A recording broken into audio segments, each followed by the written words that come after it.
Welcome to the Manager Matt podcast show. The show is designed to give you solutions to your day-to-day management and leadership problems. It's hosted by Matthew Haddock, a frontline manager and leader with over 25 years of experience. If you're ready, then let's get on with the show. Welcome to the Manager Matt podcast show, a weekly show designed for you as a leader and manager to get the results you've always wanted. If you haven't already, please subscribe to the show so you can never miss an episode and share it with anyone else who might get the benefit. Right, without any more delay, let's get on with this week's show.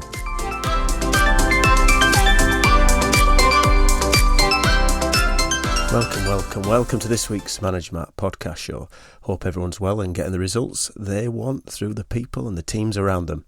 This week is a really different show because I am going to be finally doing an interview, which is something that I've been looking at doing for the last couple of years.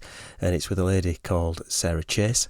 She's one of my colleagues in the States and we are working on some really exciting projects. She's been in HR and learning development for a lot of years.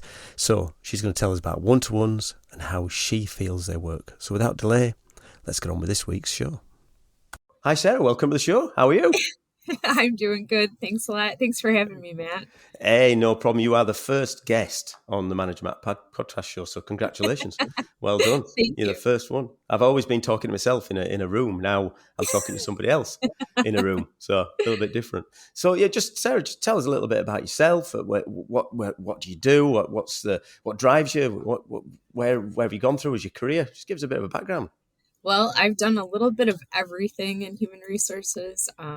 I currently work for Carrie with you, only I'm in the U.S. I started at Carrie just over a year and a half ago. I started in the integrated operations side of the business as a HR business partner, working for the food and beverage side. And then in August, I moved over to the global leadership side of the house, working for our leaders out of the Ireland side in corporate office. Prior to that, I was a HR leader for 25 years. So working for businesses such as aerospace and defense, government in the US again, and things like construction, manufacturing. So I have quite a variety of different experiences. I've worked for anything between, small business, medium size to large, very large, just like Carrie. So I have a very good, broad sense of human resources. Just had teams reporting to me up to probably 25, 30 people. So just done a little bit of everything, anything from, recruiting, onboarding to safety, workers' comp. So you name it. I don't think there's anything. I don't think there's anything in HR that I haven't done. And that's why we need experts like you on the show, because you've done everything. So you've been everywhere, you've done everything. But what got you into it? What got you into being the HR person? Was it always a drive to be in that side? Is it part of your nature? What got you into it? Not at all, actually. I started out in construction. I worked for a general contractor for 7 years when I was a young 20-something, and I won't date myself. Not that long ago. I worked as operations assistant. I was making copies of plans, and the personnel manager at the time, so this was, way back when they didn't even call it human resources.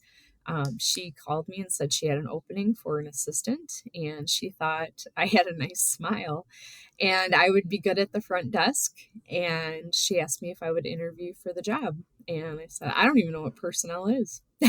So I went and talked to her, and we connected right away. I thought it sounded like a fun job to sit up front and, meet with people, get to know a little bit more about their, ins and outs of the business. And I, lo and behold, I got into it, and people started leaving in that department and they weren't backfilling positions. So I had to learn very quickly benefits. I had to learn recruiting, everything about the business. And then my manager left and I had to go to school.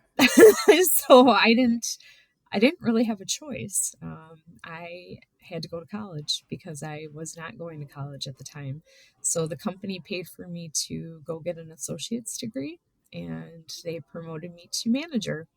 And it just kind of went from there. I went and got a bachelor's degree. When I worked in aerospace, I got my first master's degree in leadership development. And now I'm currently finishing up second and third master's degrees in mental health Wow. counseling, grief counseling, Yeah. and getting a life coaching certification. So They see, I told the listeners I had an expert, and I've got so much we can explore there. I do like the idea of the personnel, because I remember when I started working, they called it a personnel department. It wasn't a human resource; it was personnel. I like that kind of feel to it. And before my time, my boss at the time. He had a really bad accent. So we're in textiles. So we're in sort of early 80s textiles. Old school Yorkshire kind of trade. And he managed to catch his finger and lose half of his finger. And he always tells the tale. He was fine. Don't worry, listeners. He didn't pass away. It was a fine. But he tells the tale of running to personnel with his finger in a kind of bit of tissue, storming into the personnel office, and the secretary on the door went, "Excuse me, can you go outside and knock?" Like. But yeah, it's changed massively. I mean, human resources has grown. And what it covers now, you've just mentioned a few of those things. You're going through, motivating people, retention, diversity, training, massive amounts. Is there any particular element of it that you really enjoy at the minute? Oh, I love talent management, leadership development. So all of those areas, talking about succession planning. I love behavioral assessments. I'm certified in a number of different assessments. Really trying to help leaders plan for the future in businesses, looking at their overall strategy and trying to look at the future and what that future looks like for their leadership and who are going to be the next players, really. So just love the talent management side of the house. So, if you had asked me maybe 5-7 years ago, what were my passions? I think it was probably employee relations. I love positive employee relations. So really sitting down, talking to employees and really getting into understanding more about them. And that kind of led me into the where I'm at now with the master's degrees. And I still love employer relations, but really taking that to the next level with the whole talent management piece. So Brilliant. Building relationships is a very strong suit for me. So that works lovely when we talk about building relationships. One of the things we spoke about off air was around the idea of what are the big 5 things that you can do as a manager and a leader and do well. And I'm a big believer in the idea of the one-to-one, the feedback, delegation, coaching and empowering. And, I'd be interested to explore some of those with you. So, in your experience, where do you think you get the best benefits when regarded to one-to-ones? Have you had good and bad experiences? Could you tell listeners a bit about that? Yeah, when you do one-on-ones as a leader, I think it's really critical to, as a new manager coming into your role, whether you're early career, mid, late, I think coming into a new team, it's really critical to build those relationships right off the bat. So if you can do one-on-ones, whether it's weekly would be the ideal situation. If you can't do that, depending on the size of your team, as often as you possibly can, just to build that initial relationship with your team members and having a standard agenda so that you really don't get off track. Talking about their goals, how you can help them meet their goals, what you can do to remove obstacles with your team members, and, really kind of staying away from your own objectives, your own, I guess, keeping it about them, not about yourself is No, really yeah. critical. It can be Yeah. quite difficult not to slip into a kind of a list of things that you want them to do.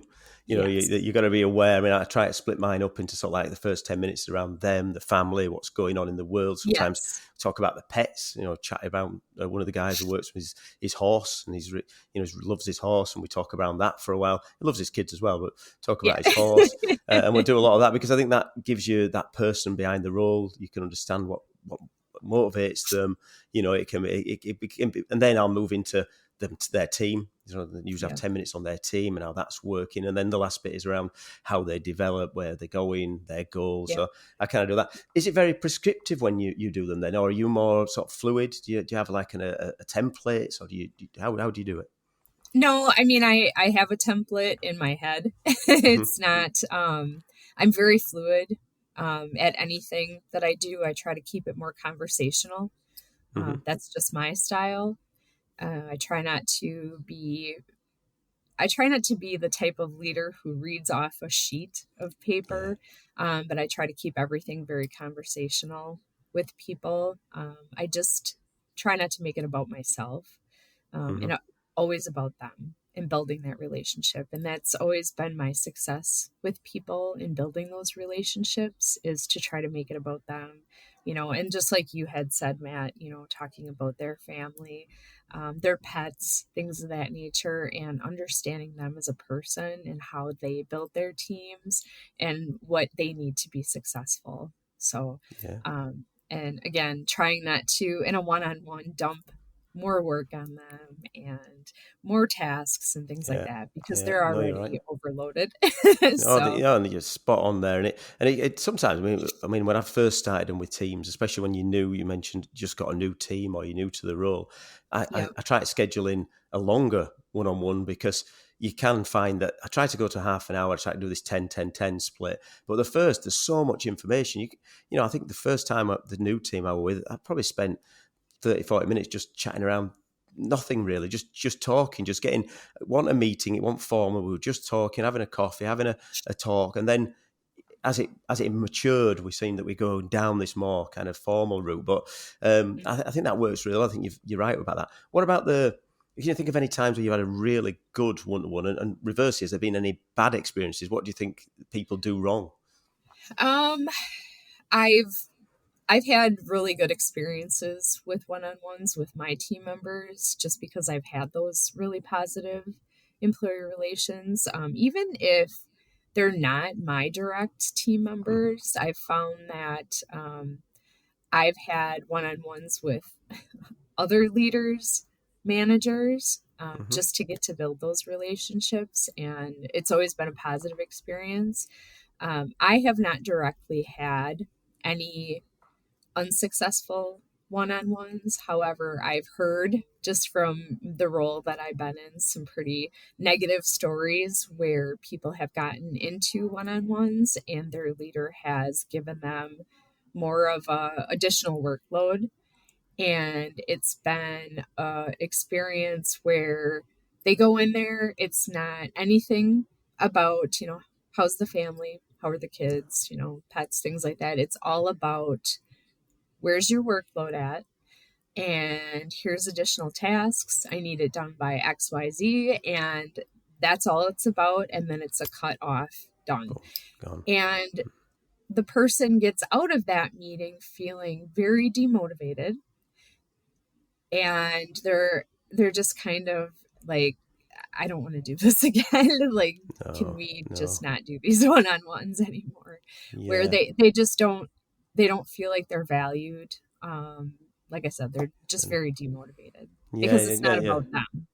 And then people don't want to, like I said, people don't want to do the next one. It becomes avoiding the one-to-one. Because I always say to my guys, like, it's your time. It's your time to sit down. We talk around the things you want to do. Hopefully you're going to get some out of it. I'm getting some out of it. If it becomes more of oh God, I've got another one of them, I don't want to sit down with him, then they don't turn up, they find excuses, they cancel meetings, I think you're right. It's kind of, you can't put more work on these people. They've already got work. And if by chance you haven't got those people working, then the one-to-one's not the tool to be using. You should be giving yourself a plan, a strategic list of things you want the guys to be working on as a group. Where are their time being spent? But the one-to-one's not for that. How about skip levels? So you say you got your one-to-one with your directs. Have you ever skipped down another level and sort of done it at maybe -1 level, or do you not use that tool? Yes. In my current role, we're not using them where I'm at now, but in previous companies, yes, that was a huge part of our plan as far as how we managed Especially when I worked in aerospace, we did skip levels. And I found that was very useful because we had an idea of how the business was being run at different business units, especially when I oversaw, in aerospace, I oversaw multiple business units in different states in the US. So it helped me to understand if my managers were doing the one-on-ones when they were supposed to be, and what the context of those one-on-ones were, and how their employees were feeling when they were It's having the really, Yep. yeah, yeah. Could So get then into it that kind of helped. next thing, yeah.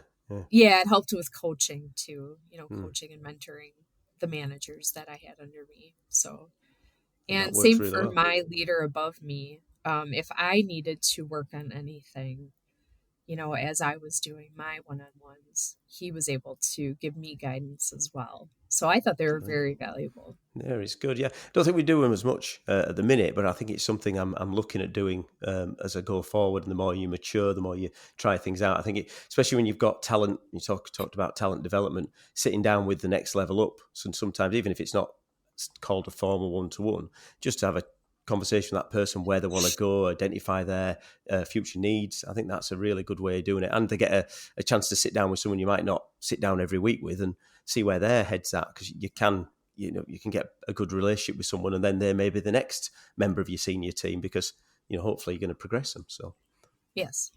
Good. Yep. Good.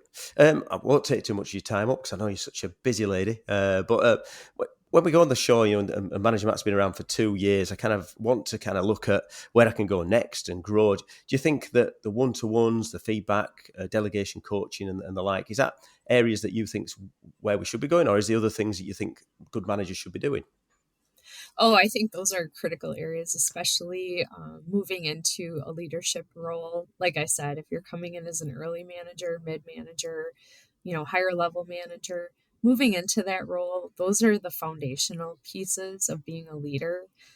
So if you've nailed that, I think it's smooth sailing from there on out with your team members, because you're building those relationships and you have those foundational pieces with your people. And if you have that with your people, you'll be able to succeed without an issue. I think that, skills can be taught, but building those relationships, that's something you have to have going into it. So I firmly believe that you're on the right track with your podcast, and talking about the things that you do, those are the right things, because that's what a manager needs. That's good. I'm glad you said that. Well, thanks, Sarah, for your time today, and we'll be speaking soon, so hopefully I'll see you later. Thanks, Matt. So there we are, a first on the Manager Matt podcast show, an interview. And as you heard, Sarah has so much enthusiasm around HR, development, learning, and all the functions that go to it. It's going to be great engaging with her over the next couple of weeks and months. But as we always say at the end of the show, that feedback is a gift. So I'd be really interested on your thoughts on the one-to-one, or any thoughts in general. And you can send them to the managermattpodcast@gmail.com. Love to engage on new and old topics, so please give us the feedback. If you want more interviews, or any people out there who you think I should be speaking to, please send us a line and I'll see what I can do. Well, that's it for Manager Matt this week. Thanks for listening as ever, and goodbye. Thank you so much for listening to this Manager Matt podcast. We hope you found it interesting, helpful and actionable. One last thing, please leave a quick review on iTunes or with your podcast provider, as it helps to spread the word of Manager Matt. If you haven't already done so, please subscribe to the podcast, and if you did like anything in particular, send an email to managermattpodcast@gmail.com or visit managermatt.co.uk for more content. Feedback is a gift, so let's keep giving. See you next week.